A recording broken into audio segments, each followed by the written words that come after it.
Good afternoon to everybody and welcome to today's presentation. So just like Doc said, we'll be talking about conducting and documenting qualitative interviews, which is a continuation of what was done last week.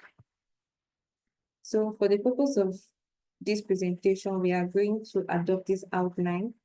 We'll look at the introduction to qualitative interviews, why we conduct qualitative interviews, we'll look at types of qualitative interviews, and then also we'll go through a practical session, steps in conducting qualitative interviews, how to document and manage qualitative data, then tips for quality and rigor in qualitative interviews.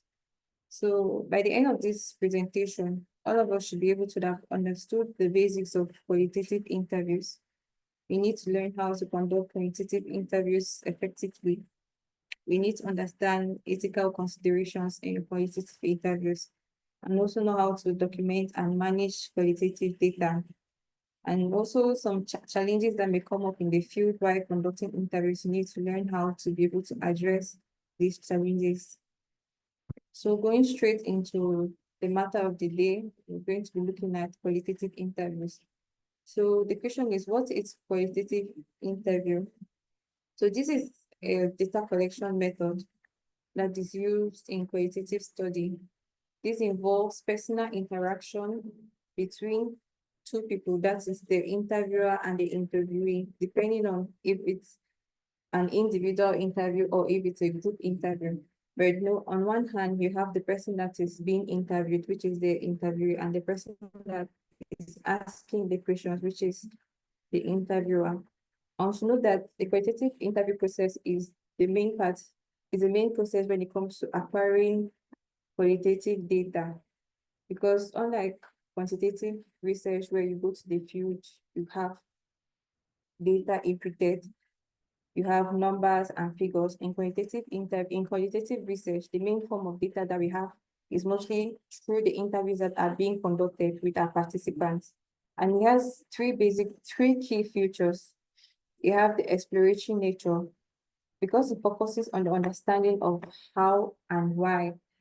The main reason why we conduct qualitative interviews is because we want to get an in-depth understanding of participants' perceptions. We want to understand why they do what they do and how they do what they do. You also want to get rich and detailed information from them. So it explores complex subjects. That's its exploratory nature, enables you to explore complex subjects. It also helps you to understand personal experiences with the people or the person you're interviewing. It's also its ability to be flexible. So qualitative interview, depending on the type of qualitative interview, is very flexible because it enables you to be able to ask questions in a back and forth manner. And also it is participant-centered. So the reason why you're conducting the interview is because you want to get perceptions from the person you're interviewing. So it's not your own idea you want to give them, but you want to get their own point of view. So it's all about the participant or the person that is being interviewed. So why do we conduct qualitative interview? It helps us to gain deep insights. It helps us to make sense of information that we get from them, the reasons why they do what they do, and also to contextualize quantitative findings. You know, aside from the fact that when we have quantitative data, it's just about the numbers and the figures that we see.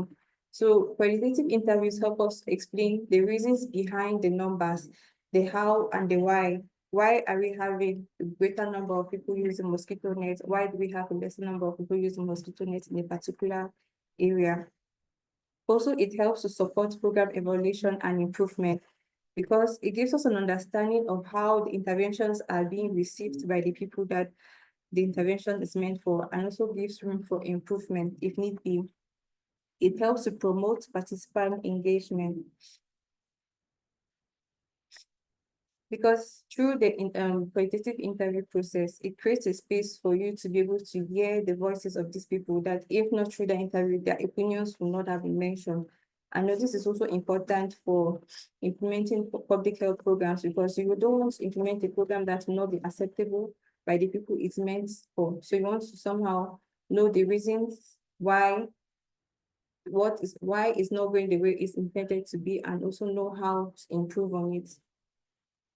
So for the types of qualitative interviews, we have four main types. We included the key informant interview, which sometimes is considered as a qualitative technique. But we're going to discuss mainly on the structured, the semi-structured, the unstructured, and the focus group discussions. So when we get into details, we're going to discuss each of these, beginning with the structured interview. So the structured interview enables you to be able to ask questions in a specific manner. So unlike the other types that we're going to be looking at, here you cannot just ask questions, you cannot probe, but you have an interview guide which enables you to ask only the questions that are on the interview guide. And also in this case, the questions have specific answers. So for example, do you have a mosquito net? The response can either be yes or no. So it doesn't give room for a participant to say, yes, I used to have one, but it's damaged. So here the questions are straight to the point and the options are straight to the point. And also the main characteristics of a structured interview is that all participants are asked the same question, ensuring that you have consistency across the interview. And also this form of interview can be conducted online, in person, or even through phone calls. We have some examples of structured interview questions like, do you have an ITN, of which the response can either be yes or no? How often do you engage in physical exercise? The response can either be often, sometimes, or seldom. Did you use an ITN last time? Yes or no? I know that this type of interview format is not flexible because it doesn't permit you to ask follow-up questions. It doesn't permit you to interact with the participant. So the participant is limited to providing responses based on what you have provided. And for advantages is that it's ideal for comparing responses between participants. And also, if you are conducting research using a very large sample size, this is the recommended type because it enables you to be able to analyze your data without bringing in different teams, because the more participants you have, the more things may emerge. Also, disadvantage is that it has limited depth of responses. And we also restricted flexibility as you are not able to ask follow-up questions, or the participant is limited to providing responses only that are being provided for them. And also reduce rapport. So the participant feels bent on answering based on what you have given. So there's no room for interaction, or there is little or no room for interaction between you and the participant. So looking at the unstructured interview, which is also known as the in-depth interview, this one is ideal for exploring topics in depth because it allows conversations to flow in a natural manner. So here it offers flexibility, and also it's a big opportunity for you to gather rich and detailed data.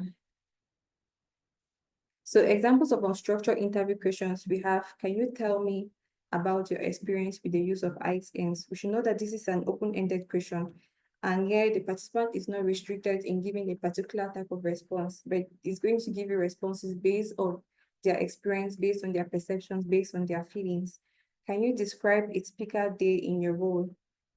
A role as a nurse, a role as a teacher, whatever. So the participant is going to give you responses based on their perceptions and their feelings. What challenges have you faced using an ITN? So we should know that this form of interview is important, especially if you want to get deep in-depth from the participants. So you don't want to limit what they are saying, but you also don't want them to go out of hand. So you should also be able to know how to guide the conversation to fall in your objectives or to fall in the way of the questions you're asking. Then we have the semi-structured interview. A semi-structured interview is a combination of elements between the structured and the unstructured interview. Here, because of its ability to offer balance and consistency, you want to get what you're asking for the participant, but you also don't want to limit them to the questions, to the responses you're giving. So it also offers some room for flexibility, because it has also a list of structured questions as we saw in the structured interview, but then there's room for deviation. So you can always probe and ask further, you can also always probe and ask further questions for the participant to answer. So this type is effective in exploring unexpected themes while maintaining structure. So we have, for example, has your use of ITNs changed over time? So here you see that the person can give you a structured answer like yes, and then with your probing, they're going to explain further. Then you have, how do you use your ITN at home? It's somehow limited to the house, but they also know how they're going to respond to it in a way that they're able to get in-depth understanding of how they use the ITNs in the house. Do you face challenges in using ITNs regularly? And then looking at the next type, which is the focus group discussion interviews. So the focus group discussion interview is still a type of interview that is conducted, but in this case, instead of you having one interviewer and one interview, that's one participant, you have a group of people, usually of the same dynamics, that are being interviewed simultaneously. So you ask a question and then they have the ability to respond. Each of them have the ability to respond to the question simultaneously. Doesn't mean that all of them will be talking at the same time, but just that all of them, all of the people, the members of the focus group have the ability to respond to the question. And this is ideal for exploring collective opinions, attitude, and experiences related to a specific topic. And an example of a focus group interview questions we have, what do you know about insecticide treatedness? So yeah, understanding is that all of them may have a different idea of what ICNs are. And we want to get their opinions about ITNs as a group. Where did you first hear about ITNs? And do you think ITN use is effective in preventing malaria? Again, you want to get each of their opinions. And this is advantageous because it's less time consuming. Consider you have to interview 6 people at 6 different times. It's more time consuming than interviewing the 6 people at the same time and having their shared opinions recorded. And just like the other types of interviews, there are main things to be considered when you're conducting a focus group discussion interview. The group should not go beyond 10 members, so it should consist of people between 6 to 10 members. And this member selection should consider a lot of dynamics. You don't want to put people of different ages or people of different sexes or people of different religion or culture. So the people, let me say, putting people of different ages, the younger people may feel intimidated to respond to your questions. So you want to consider group dynamics when creating focus group discussions. And also the setting, it has to be a roundtable setup where everybody can have eye contact with everybody in the focus group discussion. And as part of the focus group discussion, you need a moderator and a note taker. The moderator helps for coordinating of the activities that are being carried out because not everybody is going to speak at the same time. So you need someone to be able to give the floor to the person that is speaking at that time. And each participant should have a unique identifier. That is, aside from their initial names, you need an identifier that is going to be anonymous, but is known to people in the focus group, but for the point of writing your results and your objective, it needs to be anonymous because you also want to maintain confidentiality. And the focus group should last at most 90 minutes, at least 40 minutes and at most 90 minutes. And if it has to go beyond 90 minutes, you need to include breaks. And usually for the purpose of qualitative research, we recommend that you conduct 3 to 4 focus group discussions till you reach your saturation point. That's the point at which for every time you conduct another focus group discussion, you keep getting the same things emerging. So now we're going to be building a qualitative interview guide. And these are some things to follow when building a qualitative interview guide. To begin with, you have to start with easy and non-threatening questions in order to build a rapport. Building a rapport with the person you're interviewing is very important because it enables you get as much information as you can from them. If they are comfortable, if they feel comfortable opening up to you, then you can get as much information as you have from them. But if the environment is tense, there is no rapport that has been built, the interview process is not only going to be stressful, but you have a lot of ideas that were not objectives, or you have a lot of ideas that are not, may not be a total demonstration of what they think. And also it's important to group questions by themes or topic for logical flow. So when building your qualitative interview guide, it's important that you leave from one question to the next, following your objectives or the themes you're hoping will emerge in the interview. Also use open-ended questions to encourage detailed responses. Again, this depends on the type of interview you're conducting. Know that this does not apply for structured interview, but for unstructured, semi-structured, and qualitative interviews, yes, this applies. Include probing questions to delve deeper into specific areas. So when interviewing someone, based on how the person responds, you want to be able to know more. You don't just want to limit yourself to the information that the person is getting. For example, you're asking the participant, do you use ITN? The person says yes and ends there. That's not enough for you to be able to respond to your objectives. Then you may go further by asking, how do you use your ITN? What are the challenges while using your ITN? How do you think we can improve on ITN use? We're going to look at this when we go into our interview guide. And so you should be able to end with a catch-all question phrase like, is there anything you would like to add? So this is where usually you're going to get the perspective different from what you thought you needed. For example, you must have limited your questions to a particular aspect, and then the participant brings up a different theme. So as an example, let's consider this as our interview guide that we want to interview some women in the community to know about the use of mosquito nets. So we have, can you tell me about yourself? Again, this is the first part where you introduce yourself, where you're trying to build a rapport in this case. And then how long have you been living in this area? What are some common health issues that people face around you? Again, these are just some questions you can ask with the objectives that we have. These are some questions you can ask them to be able to meet your objectives. What do you know about malaria? How is malaria spread in your understanding? Have you heard about mosquito nets? What have you heard? That is a prop. Do you or your family currently use mosquito nets? Depending on how you answer, then you can ask them the prop. Can you describe how you use them? What influences your decision to use or not use a mosquito net? Are there times when you do not use a mosquito net? Why? Have you ever had difficulties using a mosquito net?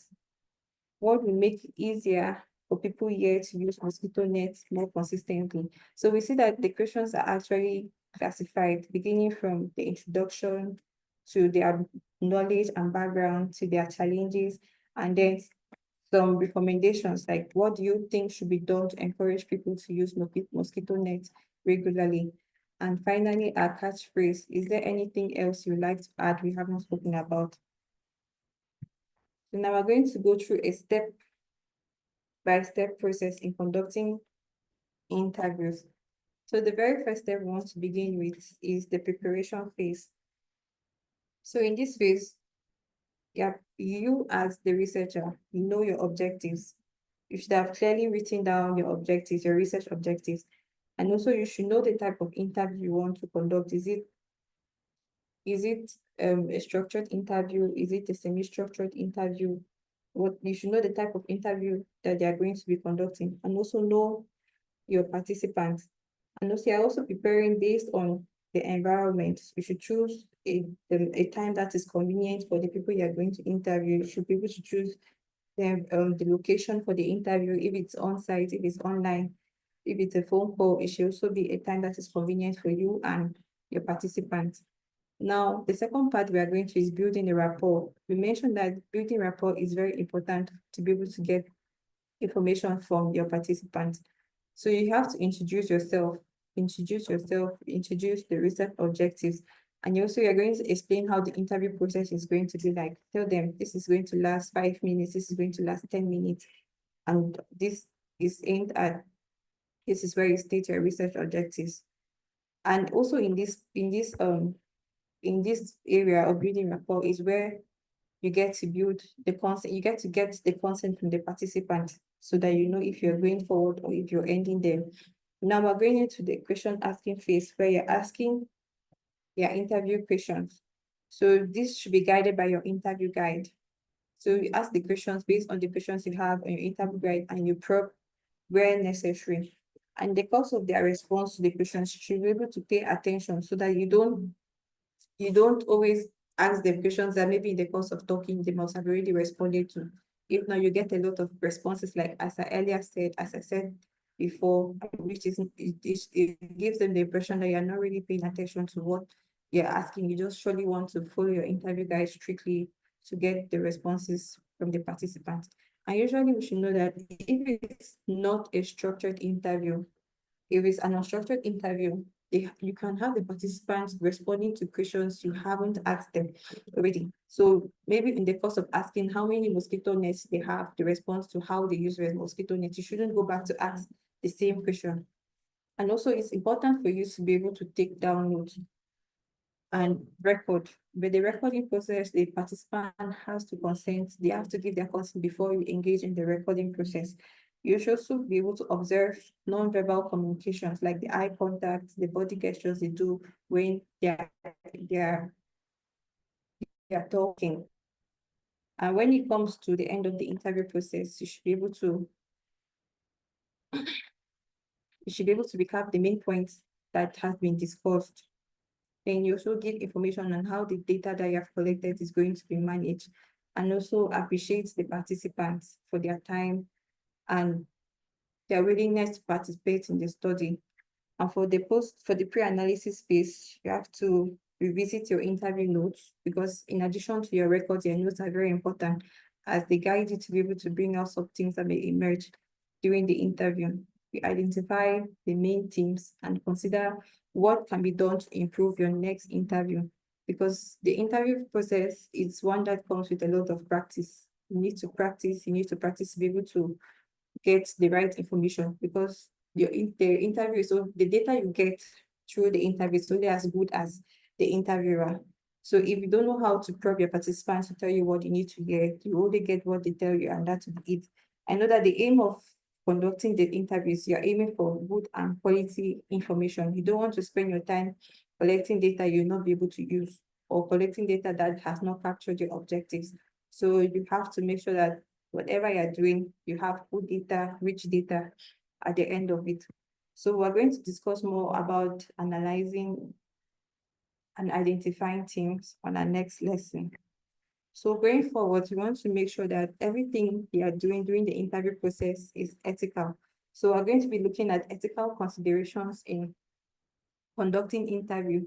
The very first step we begin with is the informed consent. This is important because you cannot go ahead with the interview process if the participants you're planning to interview has not given you consent. And yet the consent is verbal and written. Usually you have a consent form that you make the participant sign. So if if the participant has not consented, has not given you the signature, if the participant has not signed, you cannot go ahead with the interview process. We also have confidentiality. This is important because you don't want to make the participant feel like everything I'm telling you is going to be available to the general public. So here you have to be able to ensure their confidentiality and ensure their identity is not being disclosed, ensure how you are going to keep the data that is not going to be cause any harm to them.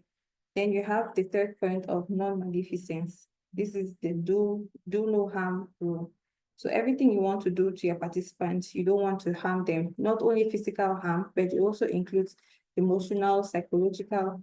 So if in the case of conducting your interview, you discover that you're asking questions that get your participants very emotional, or the participant at some point gets psychologically depressed, you need to stop at that point and then seek help for the participant. So your interest should not only be that, oh, I want to have the responses to the questions I'm asking, but you also consider their feelings in the process. So if at any point they feel like they cannot continue the interview process, they are obliged to stop. And also we have the aspect of transparency. Sometimes when we go into the field, we are not exactly we are not exactly truthful to the participants. We don't tell them exactly what we are going to be doing with the data that we are collecting from them.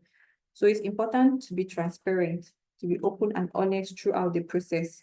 You should not have any hidden agendas. You should tell the participant what you're going to be doing with the data you're collecting and how the research is going to look like and what their role is going to be. Also, we should have respect for diversity. We should know that people come from different cultures, different religions, different ages, different sex, and all of that. And this is important to help you not only for the dynamics of your participant during the interview, but also know how to approach talking to an elderly person. There are some things you should not be doing. There are some slangs you should not be saying. Just like talking to people of different cultures, there are some things they will not accept. So you should be able to understand their cultural diversity, to be able to know how to interview them. And for the aspect of equity, everybody should have the ability to participate in the interview. Like give everybody equal chance to take part in it. That's depending on your target population. Then of course they can say they don't want to be part of it, or they want to be a part of it. You should not give priority to a particular group of people. That's depending on your target population again. Reflexivity in this case is when you as a researcher, you want to impose your perceptions and beliefs on the person you're interviewing, which is bad because you're going to leave from there not with what they think, but what you think. So yeah, you have to be able to acknowledge your own beliefs and state them. If not, it's going to be some form of a bias during your interview process. You want to be able to acknowledge your beliefs and keep them aside, and then let the participant tell you their own perspectives and beliefs. So going forward to the documentation process, we understand that all of what we have collected, all of the data we have collected, we have to know how to be able to manage that data. Else it's going to cause us a problem. So documentation in qualitative research is the systematically recording, organizing, and storing of all research-related data, protocols, interviews, field notes, and everything that has been collected throughout the interview process. That's from the drafting of the research to the interview process and after. And why is this important? Because it ensures transparency. If someone else, if excuse me, it ensures transparency. So someone, let me say, neutral person comes and has no idea what the research is about, going through the protocol, the going through the protocol and the proposal can help them understand what exactly the research is all about. And also it also gives room for credibility, because recording of all of this gives anybody coming in at any point in time an understanding of the research process, and the person can be able to go back and forth and will not doubt the whole entire process that has been, the data that has been collected. And also it enables replicability.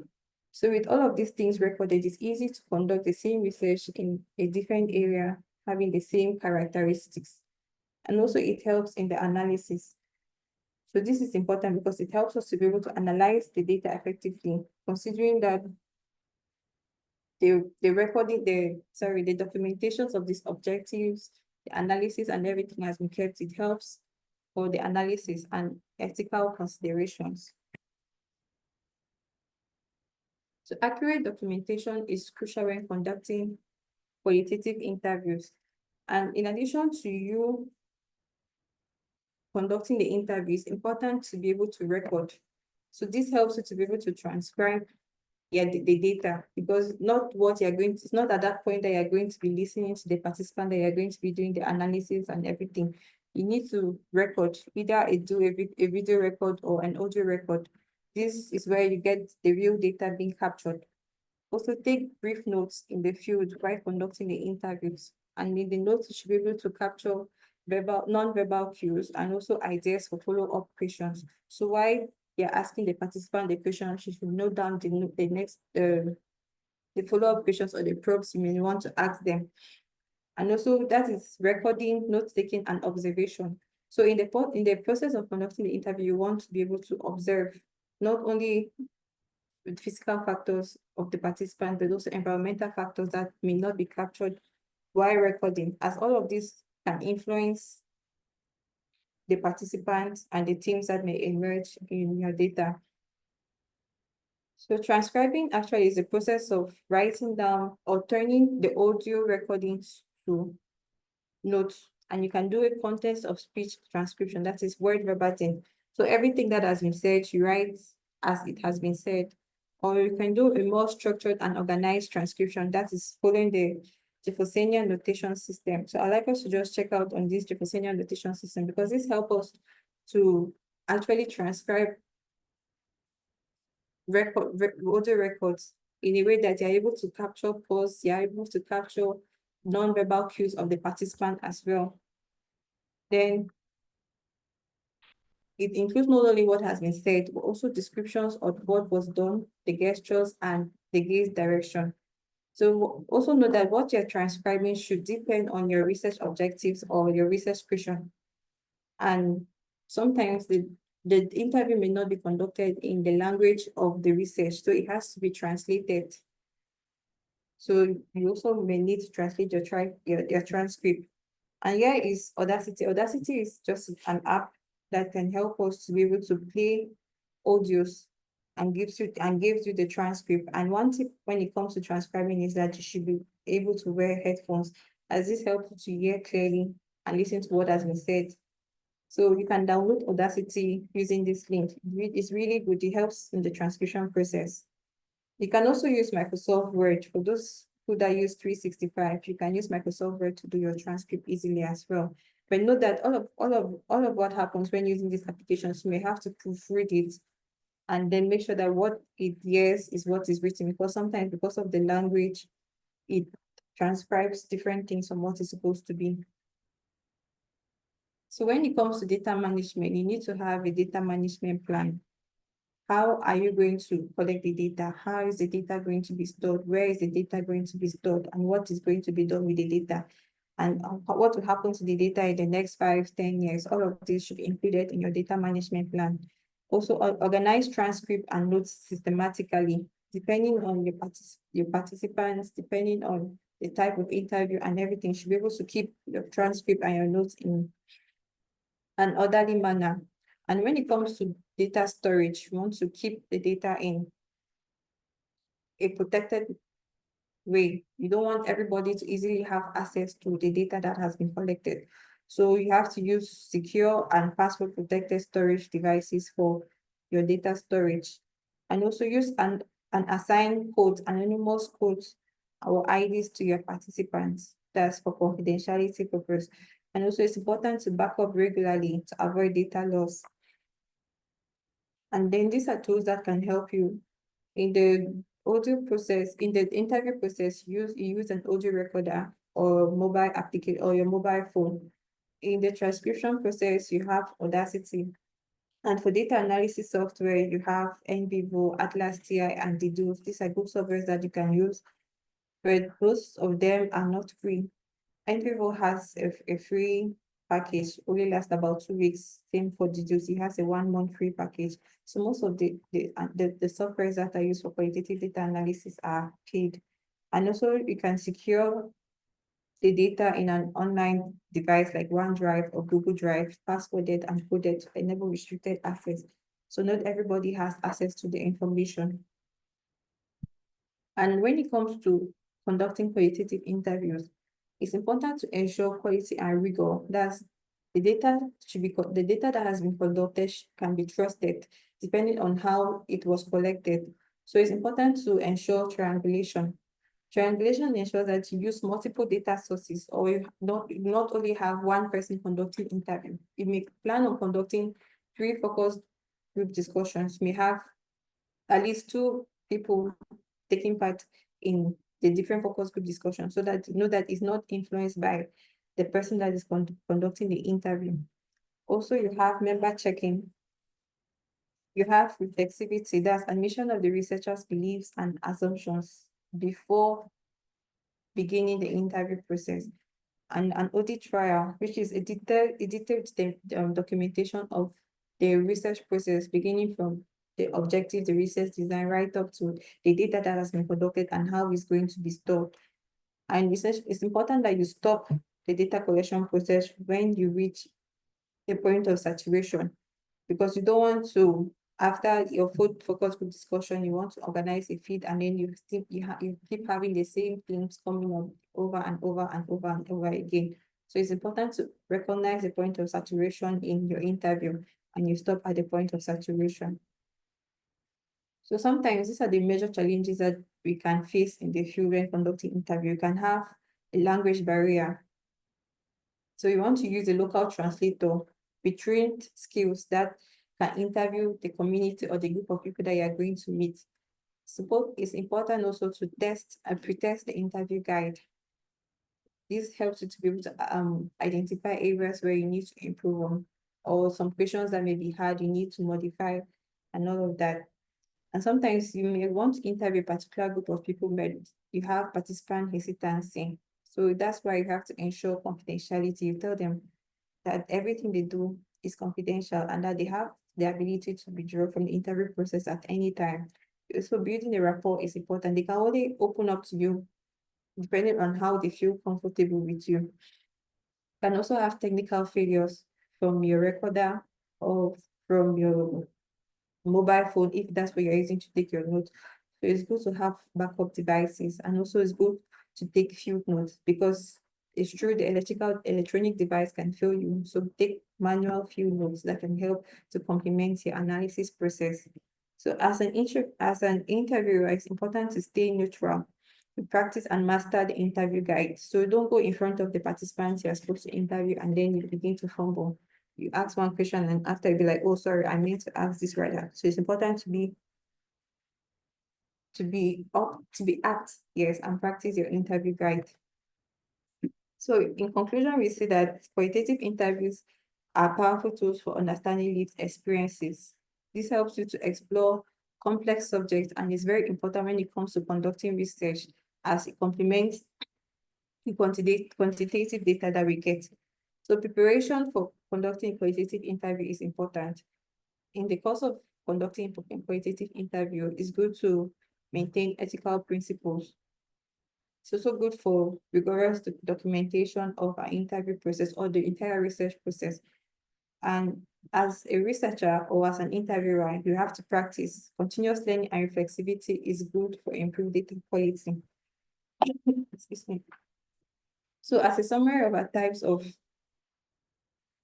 interviews, we have structured interviews, semi-structured, unstructured, and focus group. So this is just like to summarize the types of interviews that we have. Structured interview, you have fixed questions, yes, you have fixed order of questions, you have fixed number of questions. There's no opening to ask additional questions. For semi-structured, you have fixed questions where you have an opening to ask additional questions. For unstructured, you don't have all of these, but there's an opening to ask additional questions. And for focus group, you have fixed questions, but you also have the option to ask additional questions. And all of these interview types should come in handy depending on your research objectives. So you should consider this in the preparation phase before you conduct the interview. Some references, and thank you for your keen attention.